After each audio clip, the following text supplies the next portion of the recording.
Hey everybody, Hank here. I'm having another one of those challenging technical days. I'm going to move this just a little bit so you might be able to see some of the lake, because that's where I'm going to be shortly. There's a lot going on. I may not be able to see your comments today because I'm back to the iPad. So the computer once again had some troubles, and even though it appears to be fixed now, I'm not trusting it. So I'm going to do what I can to take care of dealing with this. Old school, folks. We'll just do it live. Anyway, how are you all doing? It's Thursday, July 2nd, and today there was a whole bunch of bad news. Barbara, I'm glad you're here. Roy, I'm glad you're here. Billy is here. I'm sure he's going to ask you to share the, and Mark Andes is here. Alicia, I don't recognize your name, so I'm glad you're here. Hey Mark, I'm really glad that you all are here. I'm the Democratic nominee for Congress here in Kentucky's 2nd District, that's just south of Louisville, basically Bullitt County on down to Bowling Green, and then over to Owensboro, Kentucky, the home of bluegrass, or close to the home of bluegrass, and then across to Danville, the home of Centre College, the Stanford of the South. We've got 21 counties. I recited them yesterday, so I don't think I need to do that now. Hi, Claire is joining us. Like I say, I had some technical difficulties today. There's a lot of technical difficulties going on. My lovely wife is watching. It's great to have her here as well. I think Gary Griffin is going to be checking in. Brenda is here. Kelly Metling. Oh my goodness. Look at all these folks. Wow, Bill says we've had 2 videos in a row that hit 1,000 views yesterday. Please keep sharing them. John is here. Glad you're here. You know, one of the things we keep talking about, I've just got to show it to you, but it's going to be backwards because we're on the iPad. You know what I might be able to do? I wonder if there's a way to reverse the, here I could reverse, and then that's a view of the, so there we go. There's the contract for rural and working America. Like I say, we're having to do this old school. Hi Mary, hi Nancy. A lot of things to talk to you about. In fact, but I can't show you any of my slides the way I normally could. Hi Susie, how are you? Let's first talk about our numbers for USA Today. We have crashed over into 50,000 new cases a day. This is really, really bad news, this many new cases in a single day. I think Dr. Fauci recently said that he thought there was a possibility that we would see 100,000 new cases a day. And of course, the Center for Disease Control, the CDC, the much maligned CDC, hi Alan, has said that there may be as many as 10 times as many infections. And I had a beautiful, hi Mary, I had a great setup. I had done a screenshot from a movie that I'm probably going to rent this weekend or buy this weekend. Hi Jeff Whitman, glad you're here. If you haven't seen Idiocracy, that's what this is feeling like right now, is Idiocracy, that people are doing just stupid, stupid things. And all we can do is watch it. And I had a screen clip of Idiocracy. The logo took Brawndo. It's got electrolytes. It's what plants crave. In the future, they want to feed Brawndo, not water, to plants. But, of course, the plants are dying. If you haven't seen the movie, I don't want to ruin it for you. It's a funny movie. It's a Mike Judge movie. Anyway, we've had 51,000 new cases yesterday. This is really, really bad. Now, unfortunately, Texas has surged right into the lead. Yes, we are surrounded. Texas had over 8,000 new cases. I think Florida is doing exceptionally well too, or poorly. So it's a very, very difficult time. I looked at Johns Hopkins. Hi Marina, how are you? I looked at Johns Hopkins chart that's on naked capitalism, and they're showing you the same thing, the dramatic rise just in the past week or so of cases in Florida, Texas, California, Arizona, Georgia. But they also had a second thing relating to deaths per day that's kind of good news. We have not come close to the high we had in the middle of April when New York, it looks like, had a day over 1,300 deaths in a single day. So we're not that bad. Hi, Sandra. How are you? glad you're here. So it's not quite that bad, but it's not good. Let's also look at, I had a great thing I was going to show you all that is my first time I would show something from Fox News. But this headline I would have to share. It says, rough polling stretch has GOP operatives asking, could Trump drop out?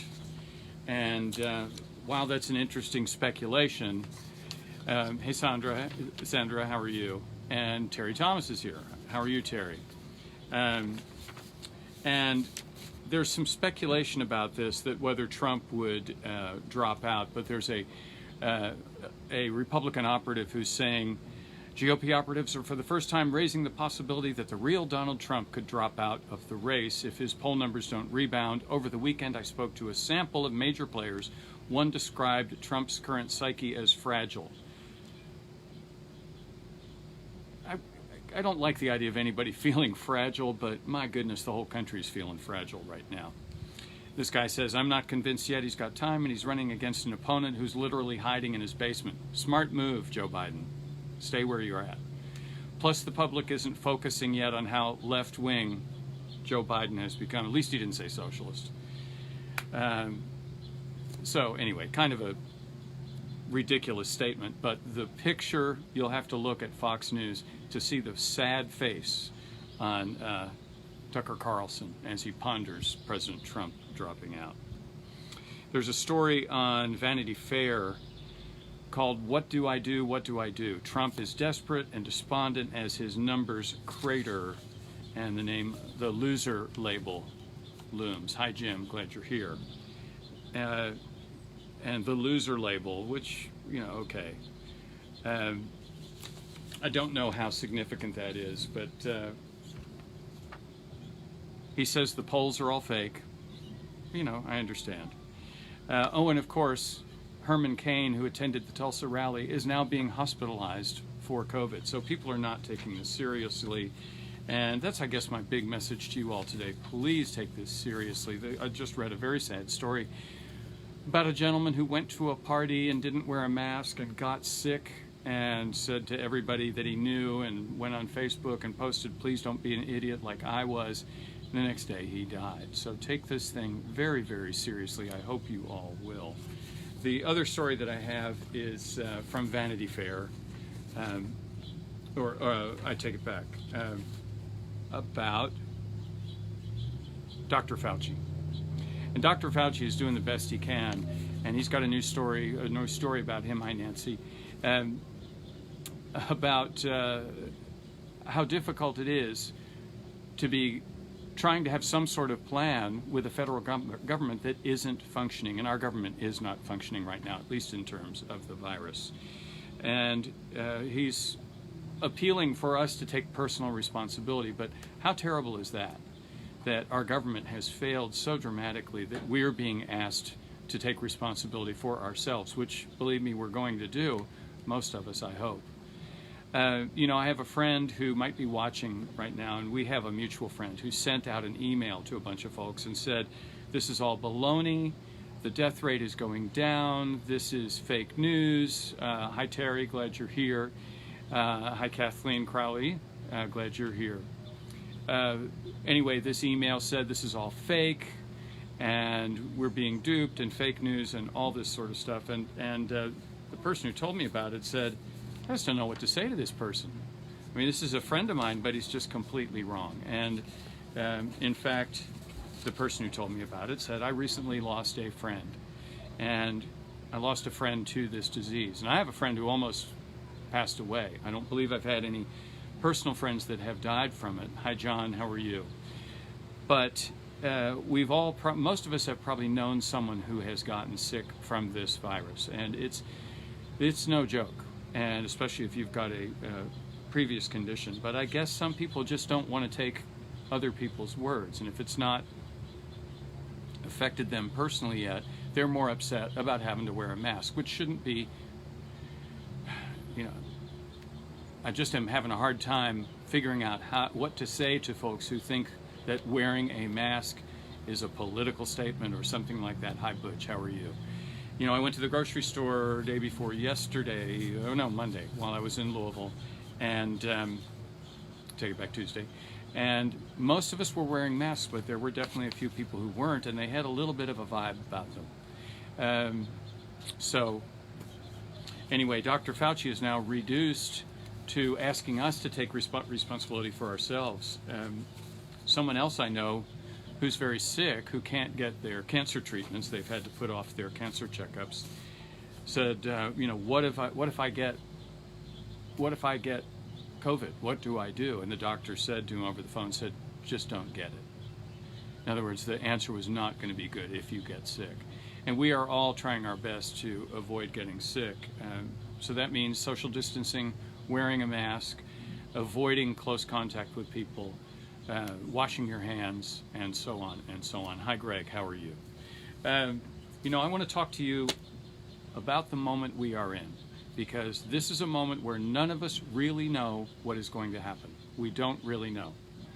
But we do have the opportunity for us to put our efforts behind doing the right thing and making the change that our country needs. And we have held back from making changes for so long. Recall that President Obama's election was all about change. Remember, hope and change. You know, that was the message that President Obama put out there. But change didn't come to enough people. It didn't happen. We didn't go far enough. And so then some of the people who voted for President Obama ended up voting for President Trump. According to the author Thomas Frank, it's because they were desperate. They voted for Trump, and Trump at least acknowledged their existence. So that's, again, we're back to, this is why it's backwards. But that's why we're back to the contract for rural and working America. That's why I'm focusing on that. And it's also why I need your help to share the broadcast. Is a great way to do it, because it spreads our word and it makes a difference. It gets our message out there. But I want to tell you the kind of congressman I will be. I'm not motivated by huge contributions from corporations. In fact, what I will do, if I'm offered a corporate contribution, for example, from AT&T or Verizon or Facebook, if I'm offered those kinds of contributions, I'm going to refuse them from the corporate PACs. Hi, Patty, I'm glad you're here. And instead, I'm going to suggest that they contribute to a project in the 2nd District. So I'll be collecting examples of projects they could contribute to, and I would be looking not for a one-time contribution, but a commitment to some group in the 2nd District. And that's the kind of congressman I would like to be. I believe we have really messed up the balance between the power that corporations have and the power that people have in government. And we now have this moment where our government is virtually owned by corporations. And the guy I'm running against, a guy named Brett Guthrie, he's apparently number 3. Hi, Vince. Vince Emmett, the first time I think I've seen your name here, but I'm glad you're here, fellow Kentuckian. The guy I'm running against is named Brett Guthrie, and he's a perfectly nice human being. I've been face-to-face with him. He's an enjoyable human being. But the problem is, he owes his seat in Congress to contributions from large pharmaceutical companies, large health insurance companies,